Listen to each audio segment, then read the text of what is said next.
নমস্কার।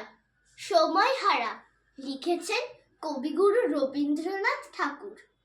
যত ঘন্টা যত মিনিট সময় আছে যত, শেষ যদি হয় চিরকালের মতো, তখন স্কুলে নেই বা গেলেম, কেউ যদি কয় মন্দ, আমি বলবো 10টা বাজায় বন্ধ।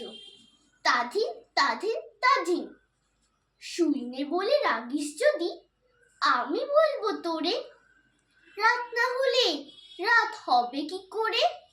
9টা বাজায় থামলো যখন, কেমন করে শুই? দেরি বলে নেই তোমা কিচ্ছুই। তাধিন তাধিন তাধিন, যত জানিস রূপ কথা মা, সব চলতে যাস বলে, রাত হবে না, রাত যাবে না চলে। সময় যদি ফুরোয়, তবে ফুরোয় না তো খেলা, ফুরোয় না তো গল্প বলার বেলা। তাধিন তাধিন তাধিন। নমস্কার।